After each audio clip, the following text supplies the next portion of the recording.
Bonjour Kamer, c'est comment? Ça va chez vous? Voilà. Ok, salut le terre, salut Warman, salut la communauté des Waggers, des Waboys. Ici Papa Claude du Canada qui vous salue et qui revient donc pour la suite de sa vidéo concernant le bon Kamer qui met en place son foyer. Avant de commencer donc le sujet central de cette vidéo, je vais donc faire un tour d'horizon parce que il n'y a pas longtemps, et c'est hier, le Raman a donc a dû descendre dans l'arène pour mettre les points sur les i concernant le Ndolo sans frontières. Et je trouve que bon, c'est un peu dégueulasse que des gens soient passés par derrière pour venir essayer d'influencer. Bon, en tout cas, connaissant le Warman, c'était perdre leur temps parce que ça n'aurait pas changé grand-chose. Moi, ce que je comprends pas trop dans notre communauté, c'est que il y a toujours des gens qui font comme s'ils n'avaient pas compris. Ou bien peut-être qu'il y a des gens qui ne comprennent pas et il faut se répéter 100, 1000 fois pour qu'ils comprennent un tout petit peu. Et quand je regarde un peu bien, c'est toujours un peu Nonga qui reviennent pour essayer d'influencer parce qu'ils pensent que elles pensent qu'elles peuvent facilement manipuler la communauté.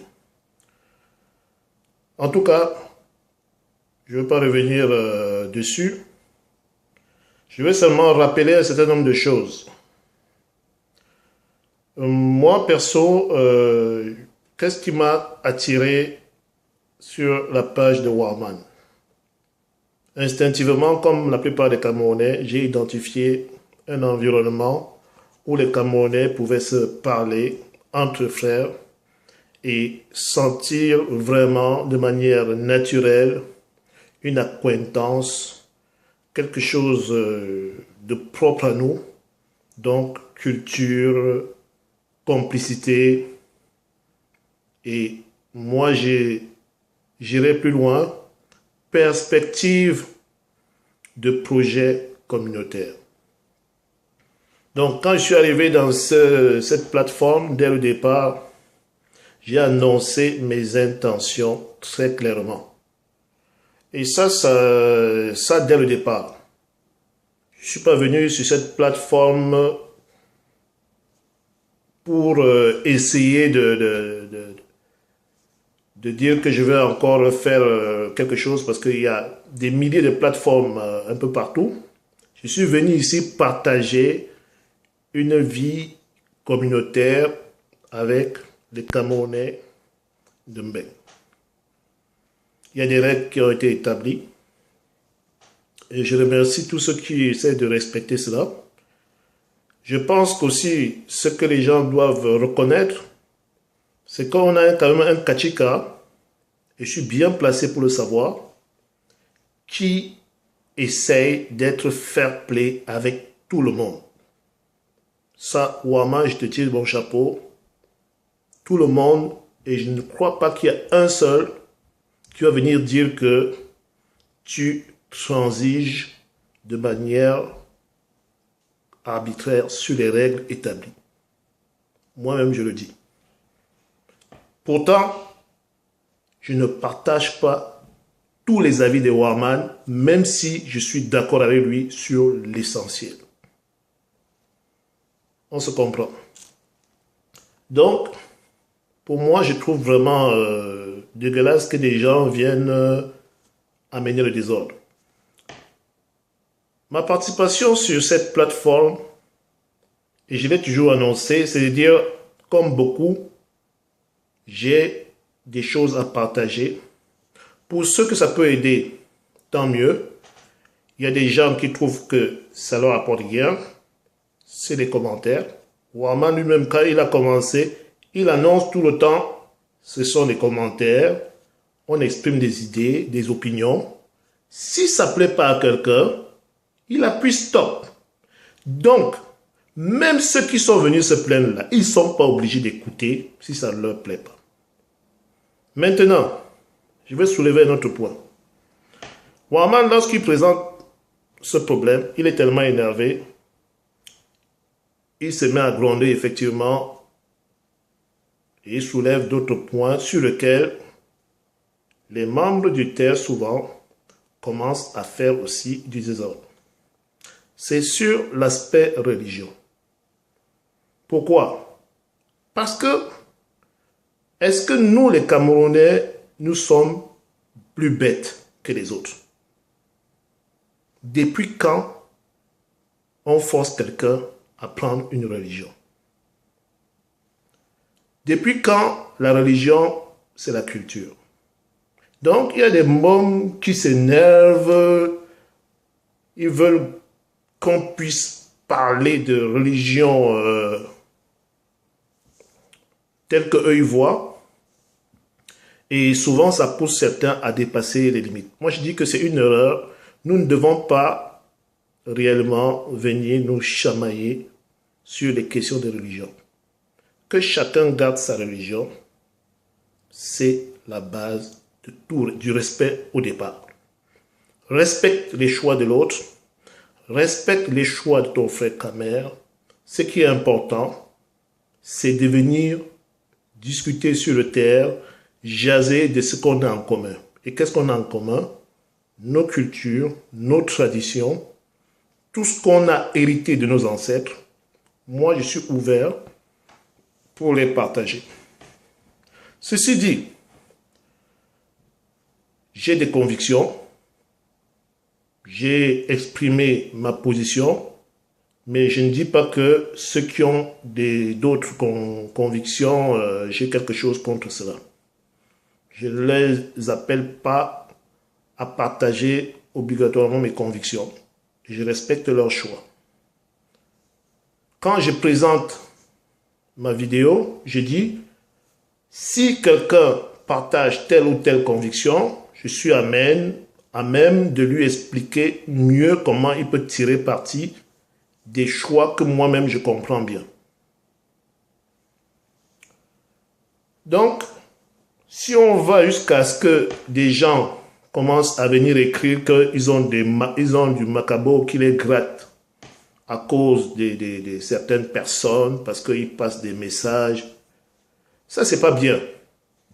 Ça sert à rien d'avoir le macabo de ton frère parce qu'il émet des idées sur lesquelles tu n'es pas d'accord. Ce ne sont que des idées. Essaye d'aller chercher ce que tu as en commun avec ton frère pour discuter avec lui.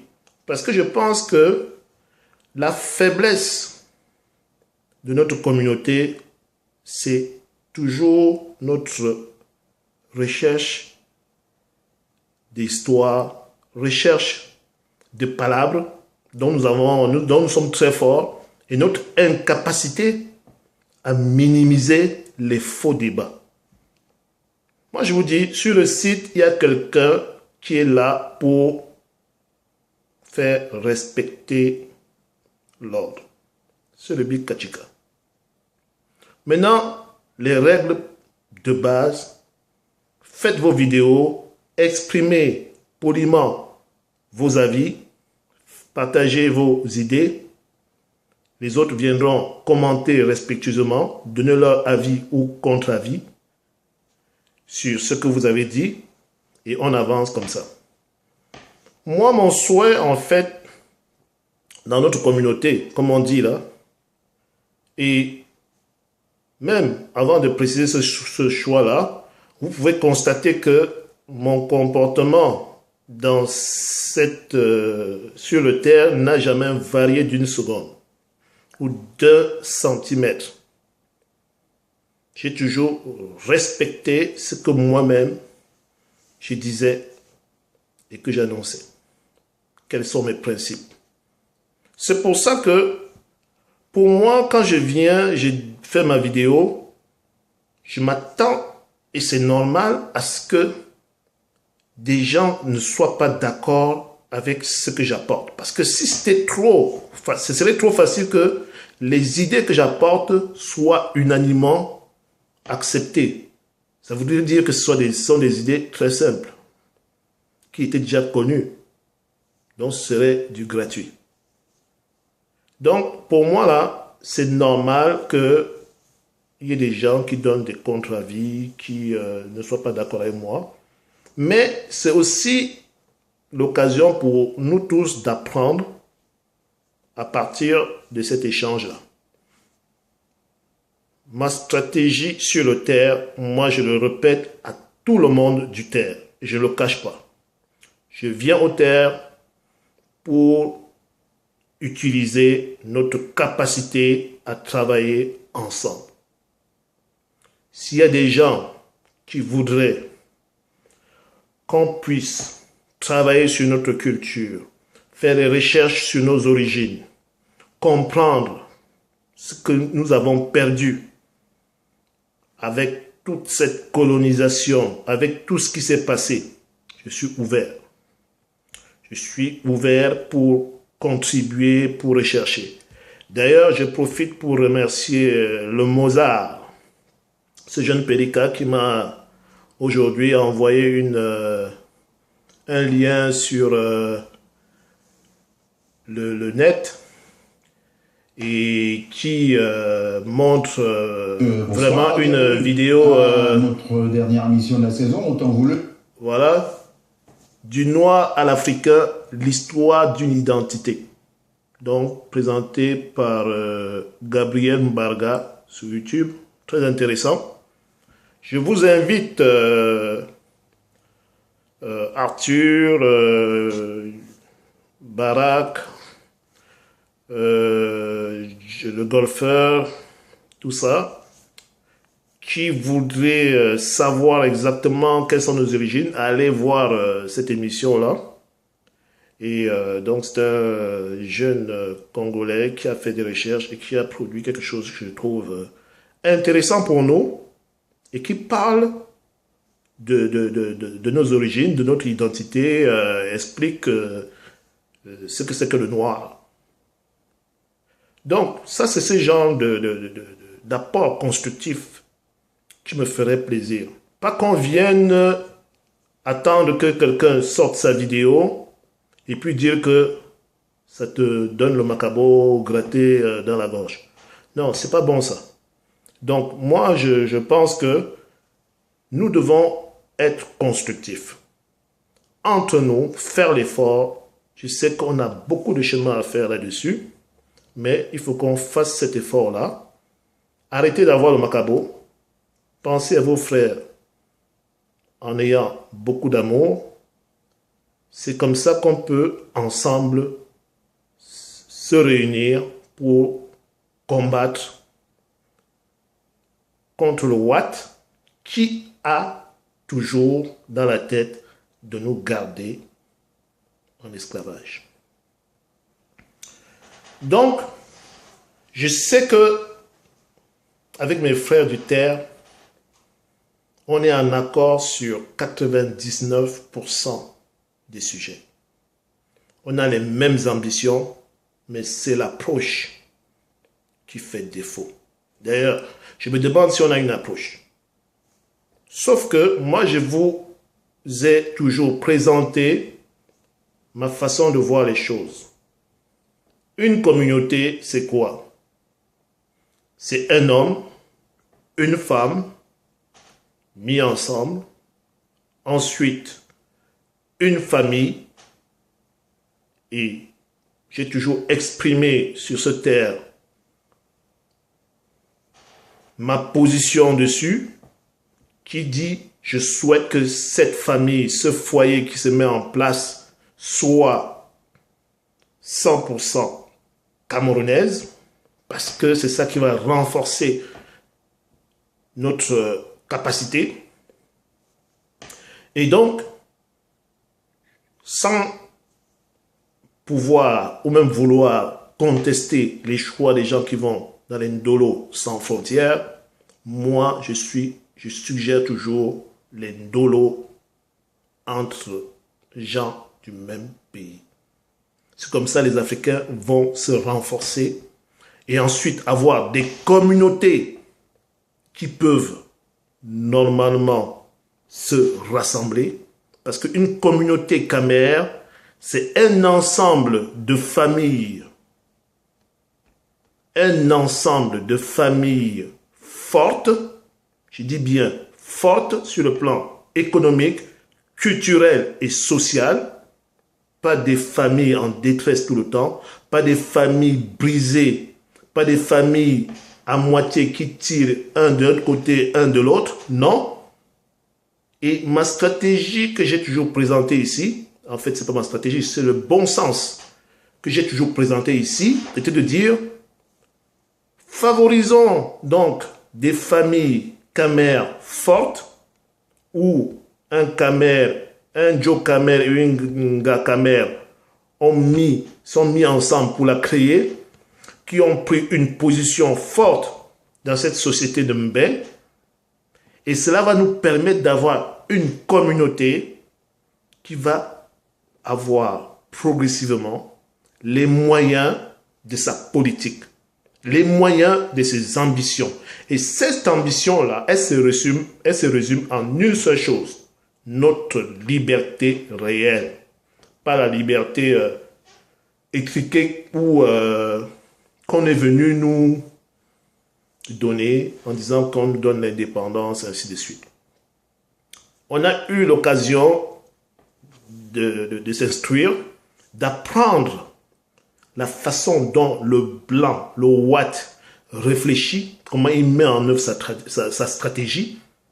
Et cela, je peux vous dire que malgré tout ce qui s'est passé, pourquoi lui, le Watt, qui sait que nous, connaissant sa stratégie, il va être plus difficile pour lui de la mener. Pourquoi n'a-t-il pas pu empêcher notre progression dans cette prise de connaissance? C'est parce que ça ne dépend pas de lui.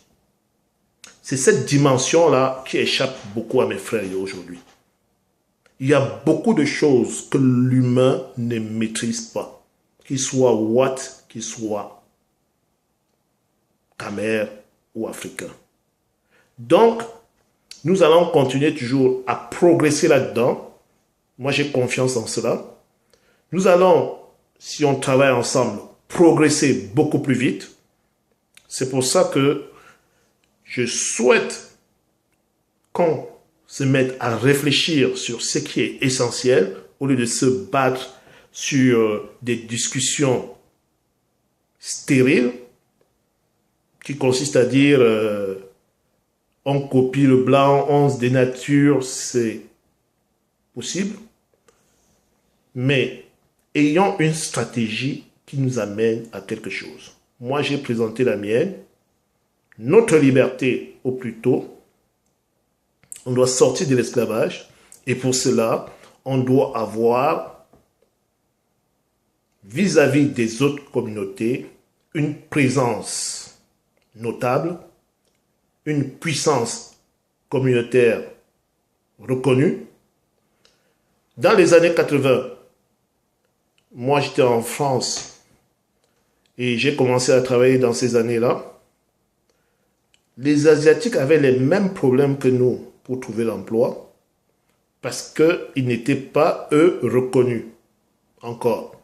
D'ailleurs, je pense que même dans le milieu des années 80, donc 85 par là, les Asiatiques même, quand tu allais à Paris, tout ça là, ils avaient même à un moment donné une image très négative avec les gens du 15e ou je sais pas quoi à Paris, tout ça là. Mais depuis qu'ils ont démontré leur capacité, c'est le respect vis-à-vis d'eux.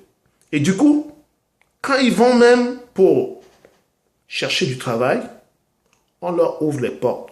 Pourquoi? Parce qu'ils ont démontré leur puissance communautaire. Et quand vous regardez très bien, cette puissance communautaire est arrivée comment? Parce qu'ils se sont mis ensemble, ils sont toujours mis ensemble, ils ont fait des choses pour émerger, Et aujourd'hui, on les respecte. C'est une démarche simple, c'est une démarche communautaire. Quand ils arrivent n'importe où, ils se mettent ensemble. Ils font tourner leur économie prioritairement dans leur communauté. Ça veut dire qu'on achète dans la communauté. Comme ça, l'argent appartient toujours à un membre de la communauté et redonne la capacité à ce membre-là de réinjecter, ainsi de suite. Mais nous, on fait le contraire. On n'a aucune notion de communauté. Et la mission, lorsque j'ai découvert le terre, que j'ai senti dans mon cœur, c'était de venir partager avec les membres du terre cet élan communautaire qui était en moi. Et cet élan communautaire que j'exprime pour notre communauté ici de Mbeng, il ne se limite pas dans mon cœur à Mbeng. Moi, j'ai des projets panafricains, j'ai des rêves panafricains. Parce que notre liberté, si elle peut commencer là où on se trouve actuellement, c'est-à-dire en Mbeng, elle doit s'étendre en Afrique et devenir quelque chose de concret, avec, au niveau de l'Afrique, une réunification, les États-Unis d'Afrique. Ce rêve-là, je suis certain que je ne suis pas le seul à l'avoir. Plus de 95% de nos compatriotes, de nos frères africains ont ce rêve-là. Bien sûr, les 5 autres pourcents, c'est tous ceux qui sont aujourd'hui vendus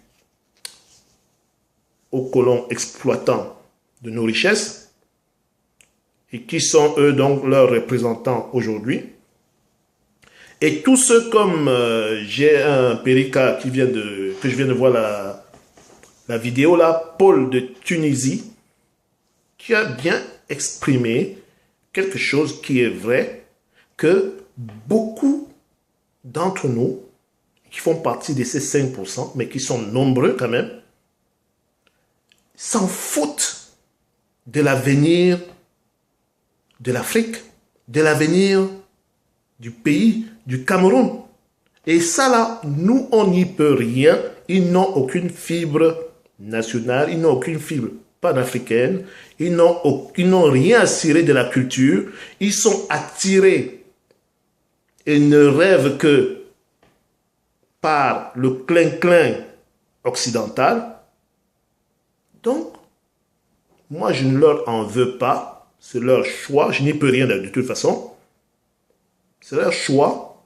Mais je peux comprendre que, avec l'expérience de vie et les gens que j'ai rencontrés un peu partout, je wandaillais au départ sur ces genres de comportements.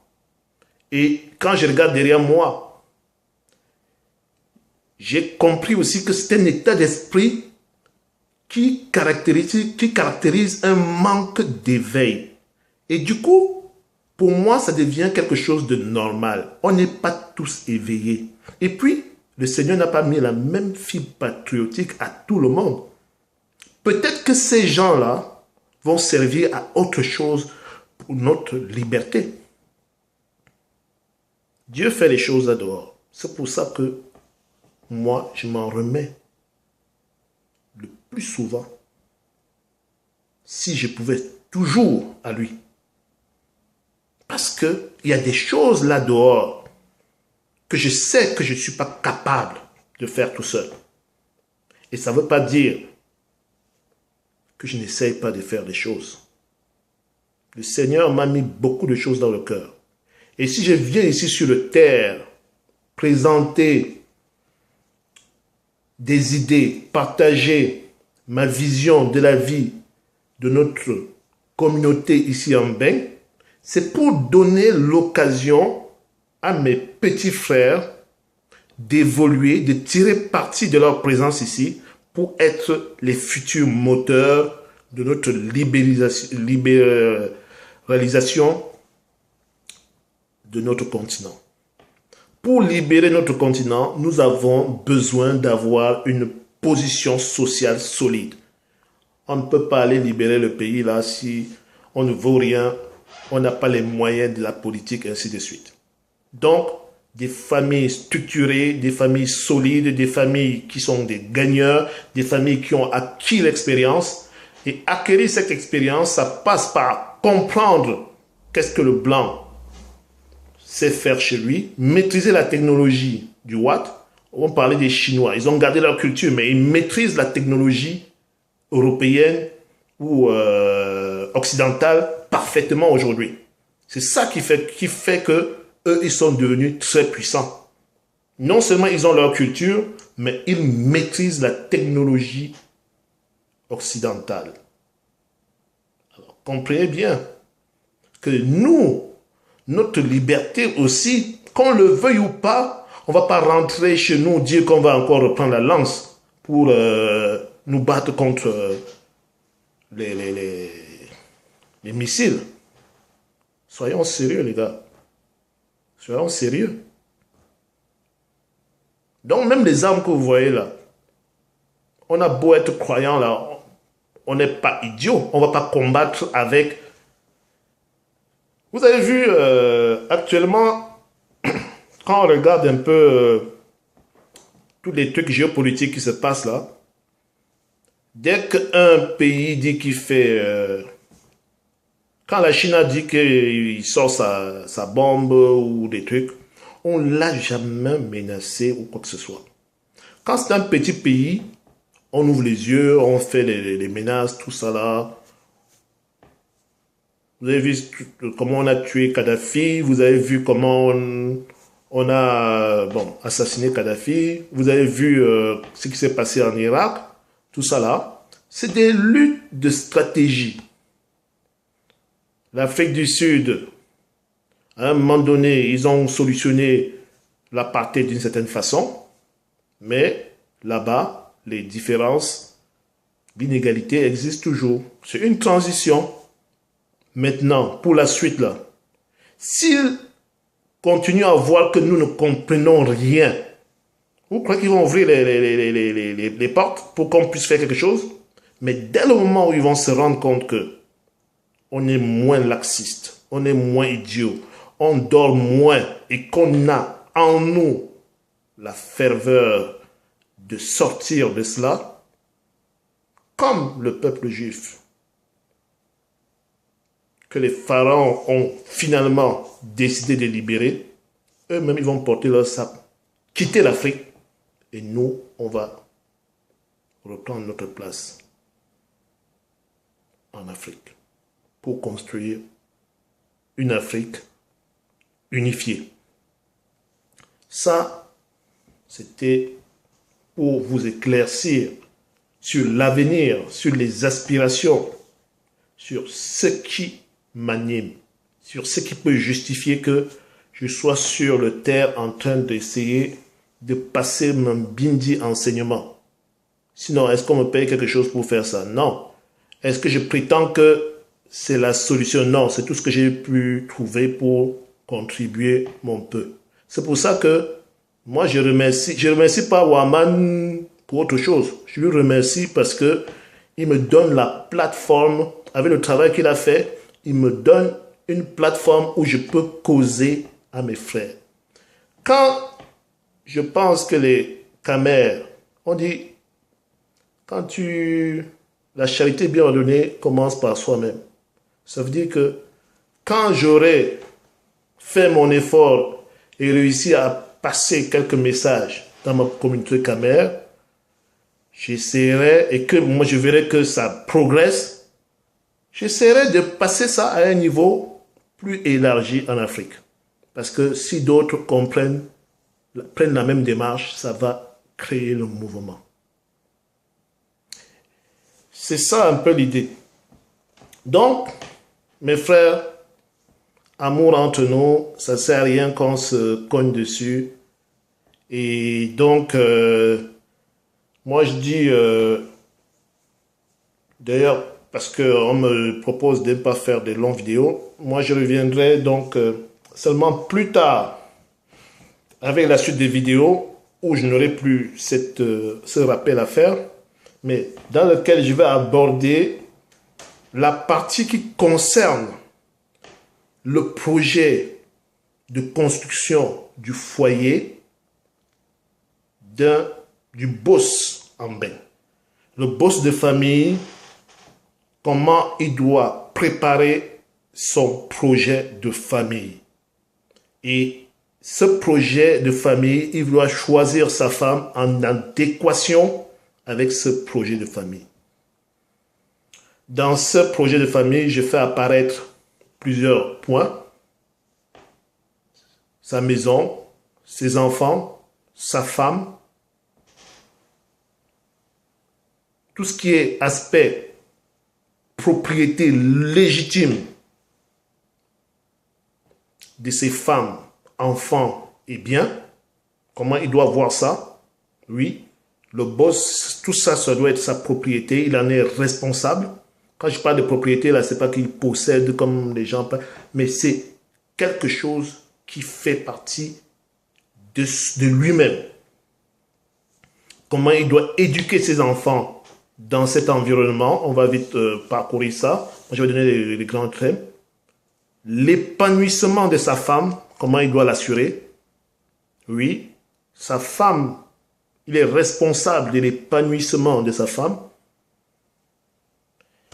Il doit aussi assurer un budget familial en rapport avec la vie en bain.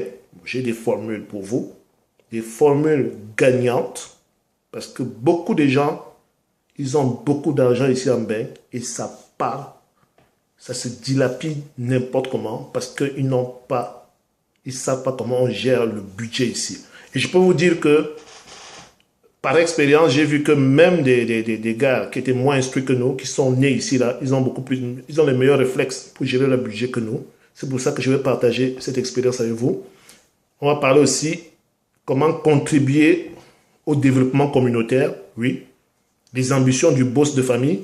Parce qu'un homme, c'est pas seulement quelqu'un qui mange, il rentre chez lui, il travaille, il mange, il rentre chez lui. Non, c'est quelqu'un qui veut, c'est lui qui va diriger, qui va avoir des ambitions pour sa communauté. Oui, on va en parler. Merci. Donc, les gars, big up à vous. Que ce soit l'amour dans notre communauté. À bientôt. Bye.